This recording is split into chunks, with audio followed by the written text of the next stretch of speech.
everyone. I am Ryan Ahmed and welcome to our podcast, Youthcast. Today, I have a very special guest, Engineer Waseem Nazir. Sir, welcome to our podcast. How are you doing today? Thank you very much. Thank you for inviting me and talking to a very young broadcast person. You are too young to ask questions, but I am very happy to give you the answers which you want from me.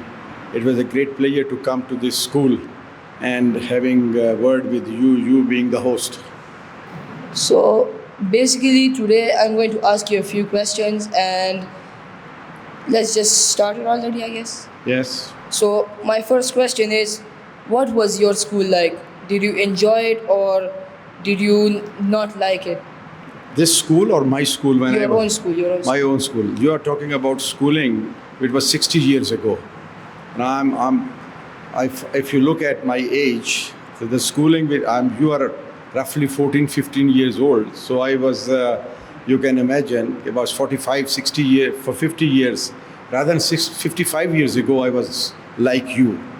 So there is a big difference between the schooling I had and the school which I have looked at today. And I'm really impressed by the Dr. Nasir's ambition, passion about school. And it's very encouraging that Mardan Youth Academy is really adding value to the youth to this area. And I'm really impressed, the laboratories, the rooms, the way it is being conducted. I had a tour of your school and it was very good. When I used to study, probably these type of facilities were not there. We were on their own. We were studying, but we were not being given that type of facility which are being provided here. So you people are very lucky. You are in the new era where there is a modern technology and the MBS of these college and schools are bigger, all sorts of these things. So big difference between my schooling and this schooling. So, one of the key points was that back then there was basically no technology Yes. and schooling was harder. Yes. Nowadays, students just copy homework, but what was your homework doing? Like, how would you guys do homework? Look, at that age, when that era, we were given the homework, and we were taught in the school some good values, and those values we used to carry from the school and at home, which probably is missing at this point in time with this new schooling system over here, because it's all about technology. But I think the difference between today's schooling and that schooling is those schools who teaches to their students some values and the ethics, probably they are going to grow faster and they will contribute more to the society, which is basically the spirit when I used to go into the schools. What do you think was your favorite subject? And which subject did you like the least? I was very good at mathematics. I used to get out of 100 out of 100 in my life. So that was my favorite subject. But if you ask me, because I was very much interested in science, so I had a liking of science subjects, and I didn't too much worried about history and other things. I was a pure science student in my life. What made you like mathematics? What made me like mathematics? What made you like mathematics? What was so special about it? Because I think the mathematics gives the student analytic approach. How to go to next step, how to go to the next step. So it's a creativity which creates in your mind. So mathematics makes the person very much in line with the critical thinking. So I think that is probably the thing which I used to have, that I was very critically about and going to the next step and next step and next step. I was so good at that I used to skip many steps and come to the conclusion. That's why I liked it. So it was very interesting for you, basically. Very interesting. Have you ever missed out on doing homework? Probably not.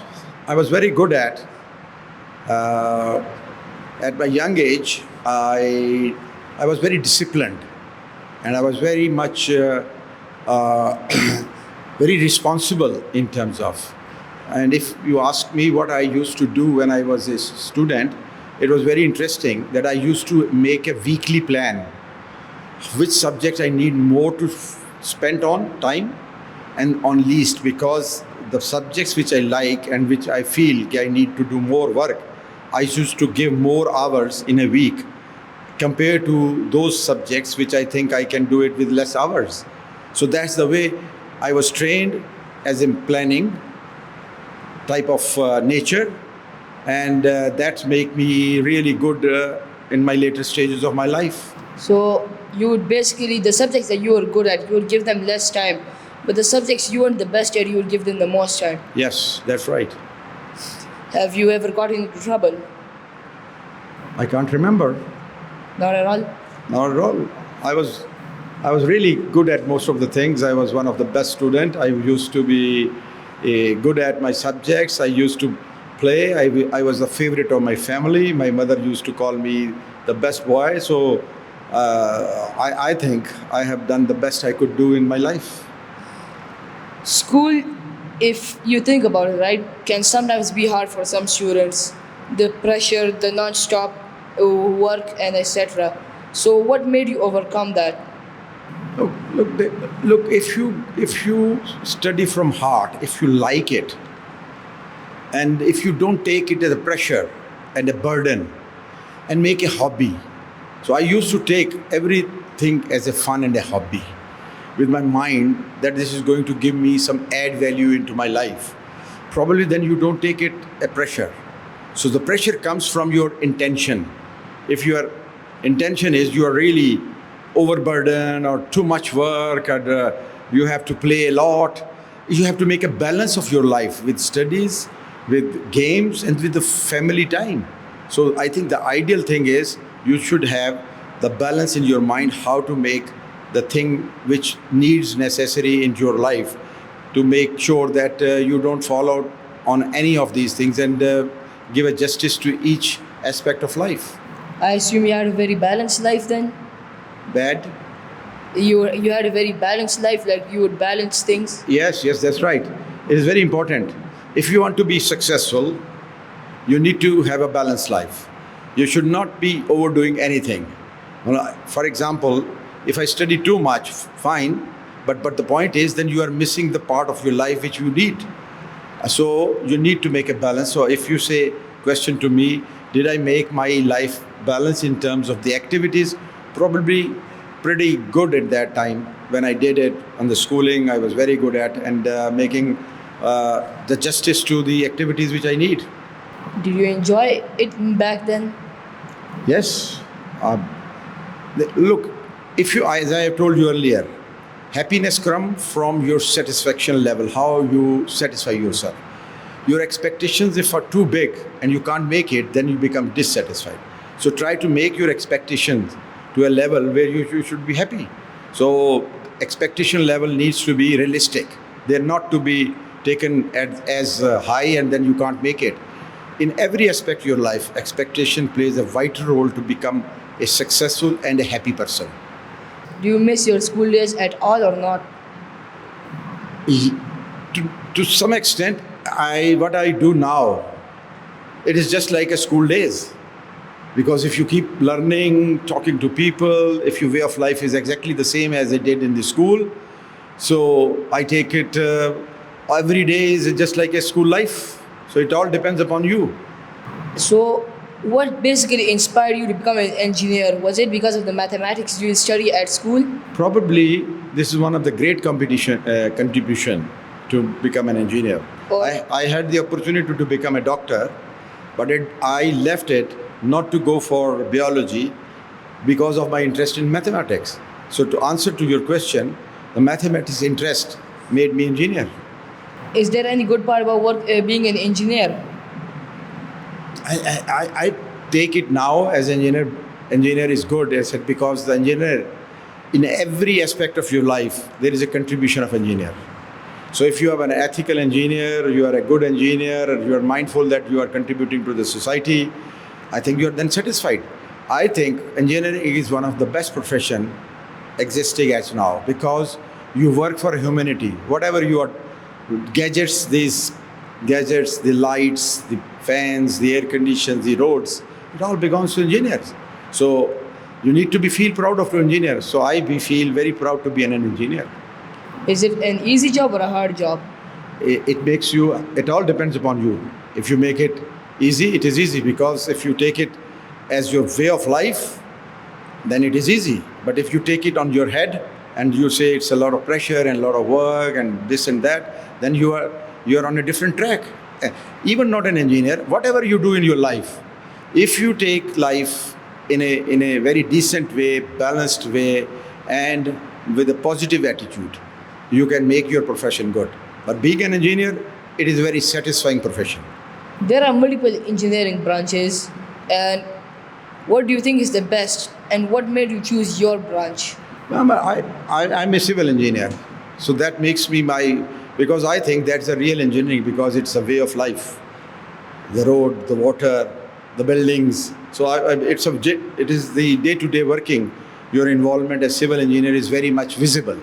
So I feel myself in that position where I think I have contributed a lot. And the liking to become a civil engineer is not now. It has been when I was in school. I was thinking of being an engineer, but my priority was to become a civil engineer.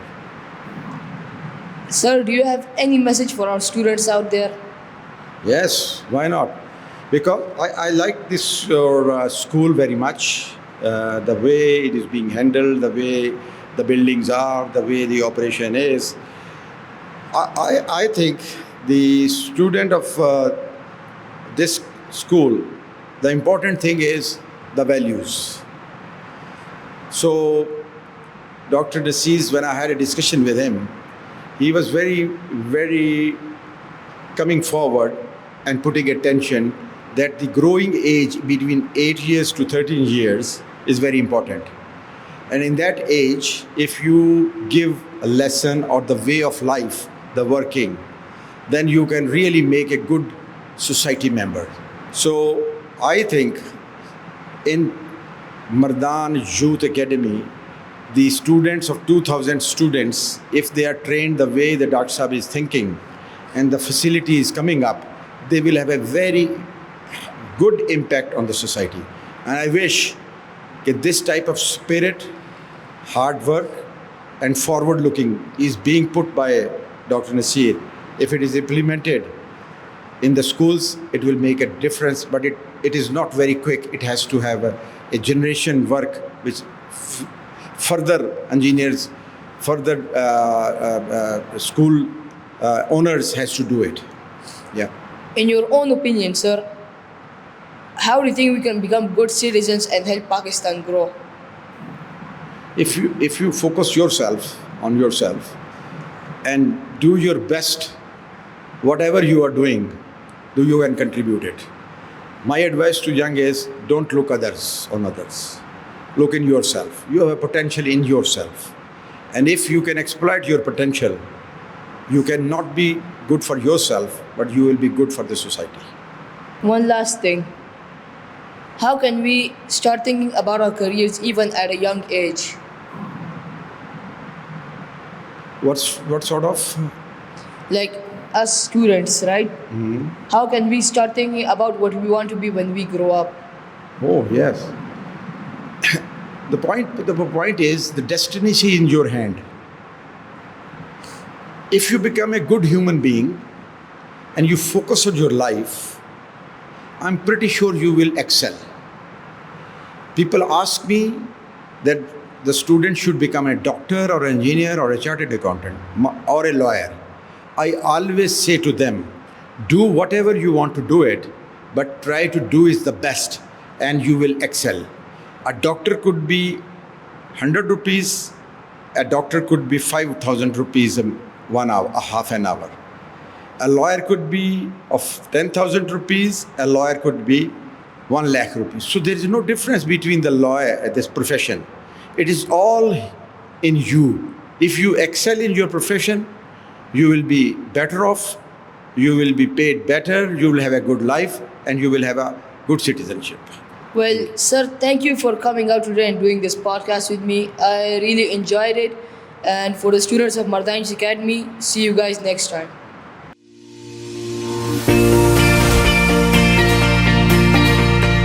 you.